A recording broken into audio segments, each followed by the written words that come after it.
नमस्कार, आप live cities देख रहे हैं। मैं हूं गरिमा भारती और मेरे साथ सीनियर जर्नलिस्ट ज्ञानेश्वर है। बिहार में इस वक्त जिस तरह के सियासी घटनाक्रम हो रहे हैं, आप कहते रहते हैं कि छोटी छोटी बारीकियों पर नजर रखना बेहद जरूरी है। कुछ ही देर पहले लाइव सिटीज ने यह बताया कि विजय कुमार सिन्हा जो बिहार विधानसभा के स्पीकर हैं, कोरोना नेगेटिव हो गए। बड़ी बात यह कि पॉजिटिव भी कल ही हुए थे। क्या ये रिपोर्ट्स में कोई गड़बड़ी थी या फिर जिस तरह से वो भगवान का शुक्रिया अदा कर रहे हैं, शुभ चिंतकों को धन्यवाद दे रहे हैं, ये तमाम बातें किस ओर इशारा कर रही है या फिर इसका कोई पॉलिटिकल मायना भी है? गरिमा, देखिए, कल से जब से यह खबर आई थी कि विजय कुमार सिन्हा बिहार विधानसभा के अध्यक्ष कोरोना पॉजिटिव हो गए, तो हमें यह लगा क्या बिहार में बीजेपी के दिन सचमुच खराब चल रहे हैं क्या कि विजय कुमार सिन्हा भी इसी समय कोरोना पॉजिटिव हो गए। और अब क्या होगा? देखिए, बिहार का सियासी घटनाक्रम, बिहार में सियासी हलचल और सरकार की उल्टी गिनती, सभी चर्चाएं हो रही है, घंटों की गिनती चल रही है। कल जेडीयू के विधायक दल की बैठक है, आरजेडी के विधायकों को बुलाया जा रहा है, नीतीश कुमार के नेतृत्व को स्वीकार करने की बात कही जा रही है। लेकिन होता क्या है? शक्ति परीक्षण कहां होता है? जब सरकारें बदलती हैं तो शक्ति परीक्षण होता है बिहार विधानसभा के भीतर। और विजय कुमार सिन्हा कौन है? बिहार विधानसभा के अध्यक्ष हैं। इस बात को याद रखिए। तो होता क्या? देखिए, अब इस बात को समझिए, जिस तरीके से परिवर्तन की बातें चल रही हैं और 2015 को भी स्मरण में लाइए। 2015 में जब महागठबंधन की सरकार बनी तो लालू यादव ने अपने दोनों बेटों के लिए, एक बेटे को डिप्टी सीएम बनाया, दूसरे बेटे को हेल्थ मिनिस्टर बनाया, और इस फिराक में उन्होंने बिहार विधानसभा के अध्यक्ष की कुर्सी छोड़ दी थी। बहुत ही महत्वपूर्ण कुर्सी होती है। विजय कुमार चौधरी को तपाक से नीतीश कुमार ने विधानसभा का अध्यक्ष बना दिया था। और जब 2017 में नीतीश कुमार महागठबंधन को छोड़कर एनडीए की तरफ जा रहे थे तो लालू यादव को मलाल हो रहा था कि काश हमने बिहार विधानसभा के अध्यक्ष की कुर्सी अपने पास रखी होती। देखिए, 2013 में जब नीतीश कुमार ने बीजेपी को झटका दिया था, तब उदय नारायण चौधरी, जेडीयू के उदय नारायण चौधरी बिहार विधानसभा के अध्यक्ष थे, कोई समस्या नहीं हुई थी। और आप यह भी याद रखिए कि जब आरजेडी के विधायकों को तोड़ने की कोशिश नीतीश कुमार ने कभी की थी, तब भी बिहार विधानसभा के अध्यक्ष उदय नारायण चौधरी थे।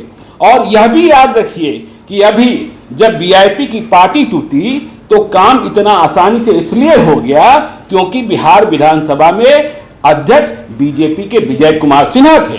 अब देखिए, सरकार के परिवर्तन की प्रक्रिया या जो गठबंधन के बदलाव की प्रक्रिया के बारे में क्या कहा जा रहा है?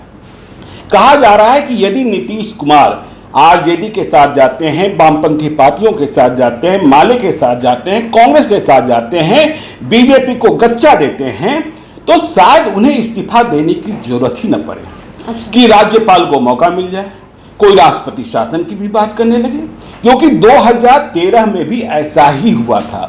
2013 में नीतीश कुमार ने इस्तीफा नहीं दिया था, बीजेपी से अलग हट गए थे और उनके पास अपने 117 विधायक थे, 4 कांग्रेस के विधायक, 4 निर्दलीय और 1 सीपीआई के विधायक। 126 243 में उन्हें विधानसभा के भीतर समर्थन मिला था और वे मुख्यमंत्री बने रहे थे। उदय नारायण चौधरी थे, कोई समस्या थी ही नहीं। बीजेपी को वॉकआउट करना पड़ा था और आरजेडी के तब 22 विधायक हुआ करते थे, उनके साथ 2 और निर्दलीय थे, उन्होंने विरोध में मत दिया था।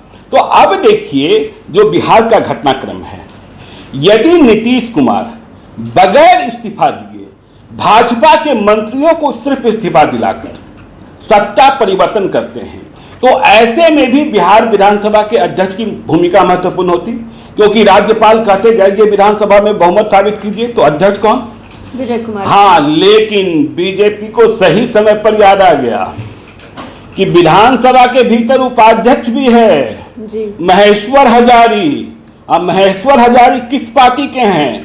तो जेडीयू के हैं। तो यदि विजय कुमार सिन्हा बीमार रह गए, कोरोना पॉजिटिव रह गए और नीतीश कुमार और आरजेडी ने खेला कर दिया, तो ऐसी स्थिति में जैसे ही अध्यक्ष बीमार होते हैं, उपाध्यक्ष के पास शक्तियां, जैसे ही राष्ट्रपति नहीं होते हैं, उपराष्ट्रपति के पास शक्तियां आ जाती हैं। तो अब याद आ गया कि अरे यह क्या। तो देखिए इस बात को नीतीश कुमार भी समझ रहे हैं कि वहां तो सरकार में परिवर्तन संभव है, लेकिन विधानसभा के भीतर परिवर्तन कैसे होगा। तो विजय कुमार सिन्हा मोर्चा संभालने को आ गए। देखिए भगवान का शुक्र है और वे रिकॉर्डधारी हैं कि जो 24 घंटे के भीतर कोरोना पॉजिटिव से कोरोना निगेटिव हो गए। देखिए उन पर बरहिया की माता का विशेष कृपा है, वहाँ जो मंदिर है बहुत प्रसिद्ध मंदिर है, तो उन पर कृपा है। लेकिन इस बात को भी समझिए कि विधानसभा के भीतर क्या होगा। तो नीतीश कुमार यदि सचमुच खेला करने जा रहे हैं आरजेडी के साथ मिलकर, तो ऐसा नहीं होगा कि विजय कुमार सिन्हा बिहार विधानसभा के अध्यक्ष बने रह जाएंगे, लेकिन यह प्रक्रिया जटिल होगी। देखिए यह भी याद रखिएगा कि जब विजय कुमार सिन्हा अध्यक्ष बन रहे थे तब भी आरजेडी ने उन्हें चुनौती दी थी, चुनाव हुआ था, अवध बिहारी चौधरी उम्मीदवार थे। तो इस बार यदि सरकार बदलती है तो विजय कुमार सिन्हा को अपदस्थ करने की, विधानसभा के अध्यक्ष पद से हटाने की प्रक्रिया भी शुरू होगी, क्योंकि यह संभव ही नहीं है कि दूसरी पार्टी का अध्यक्ष रहे। वैसे भी आप जानते हैं कि झगड़ा का प्रारंभ कहां से हुआ। नीतीश कुमार बिहार विधानसभा के भीतर विजय कुमार सिन्हा पर कितने गर्म हो गए। इतना तक कह दिया आपको कुछ पता भी है क्या, इतना तक कह दिया संविधान निकालें क्या, इतना तक कह दिया कि यह अधिकार आपको मिला है क्या। ये भी कहा था कि ये बर्दाश्त नहीं होगा। हाँ, ये बर्दाश्त नहीं होगा। और नीतीश कुमार का बॉडी लैंग्वेज क्या था, तो इसके बाद नीतीश कुमार जो समझ रहे थे। तो देखिए अब जब सियासी घटनाक्रम इतना तेज है तो विजय कुमार सिन्हा का स्वस्थ हो जाना, अब यदि देखिए सरकार बच जाती है विजय कुमार सिन्हा बचे रहेंगे, सरकार गड़बड़ होती है तो विजय कुमार सिन्हा की भूमिका क्या होती है, बीजेपी अपने को बचाने की कोशिश करेगी, ठीक है ना। नीतीश कुमार को इंजेक्शन देने का कोशिश करेगी, लेकिन उनके पास ऑप्शंस कितने हैं, क्योंकि हम कुछ देर पहले हम देख रहे थे, एक वीडियो में चर्चा भी कर रहे थे कि यदि नीतीश कुमार आरजेडी, कांग्रेस, माले, सीपीआई, सीपीएम के साथ जाने का निर्णय करते हैं तो बीजेपी के खिलाफ विधायकों की संख्या बढ़कर हो जाएगी 165 और इनके पास मात्र 77 बचेगा। तो बहुमत इतना बड़ा है। वैसे आपको यह पता होना चाहिए कि कांग्रेस विधानमंडल दल की बैठक बुलाई गई थी विधायकों की, लेकिन अभी खबर है कि सिर्फ 8 विधायक पहुंचे हैं।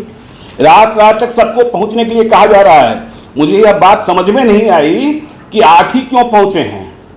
बिहार की सड़कें इतनी खराब नहीं हैं कि आप कहीं भी रहें और आपको सुबह खबर मिल जाए तो शाम तक नहीं पहुंच सकते हैं। लेकिन देखना होगा, देखिए क्योंकि 6 से 7 घंटे लगते हैं। हाँ, मुश्किल से लगते हैं। और यदि आप बाहर भी कहीं थे फ्लाइट से आ सकते थे, लेकिन थोड़ा सा इंतजार कीजिए क्योंकि बीजेपी का ऑपरेशन भी शुरू होगा। संजय जायसवाल लौटे हैं, सीक्रेट मीटिंग हुई है, तो नजर रखना होगा। तो बिल्कुल अब धीरे धीरे लग रहा है कि सभी तार जुड़ रहे हैं और पता चल रहा है कि कौन सा एक्शन किस लिए लिया जा रहा है, कौन सा काम किस लिए किया जा रहा है। क्योंकि अगर आरजेडी और जेडीयू साथ मिलकर कोई बहुत बड़ा खेला करने के फिराक में है तो बीजेपी भला चुप कैसे रहेगी। बीजेपी एड़ी चोटी का जोर लगाएगी, अंत तक प्रयास करेगी कि सरकार को बचाए रखे और सबसे ताकतवर बने रहे। देखना होगा कि क्या कुछ होता है जब आरजेडी और जेडीयू के विधायक दल की बैठक हो जाती है और फिर बिहार में जिस उलटफेर की बात हो रही है वो किस तरह से होता है और बीजेपी क्या एक्शन लेती है। क्योंकि विजय कुमार सिन्हा जो बिहार विधानसभा के अध्यक्ष हैं, स्पीकर हैं, वो एक ही दिन में कोरोना पॉजिटिव से कोरोना नेगेटिव हो सकते हैं। तो आप समझ सकते हैं कि आगे और क्या कुछ हो सकता है। तमाम जानकारियों के लिए, तमाम खबरों के लिए आप लाइव सिटीज के साथ बने रहें। अगर अभी तक आपने हमारे चैनल को सब्सक्राइब नहीं किया है तो जरूर कर लें। ये वीडियो फेसबुक पर देख रहे हैं तो पेज को लाइक करें। आप हमें ट्विटर पर भी फॉलो कर सकते हैं। धन्यवाद।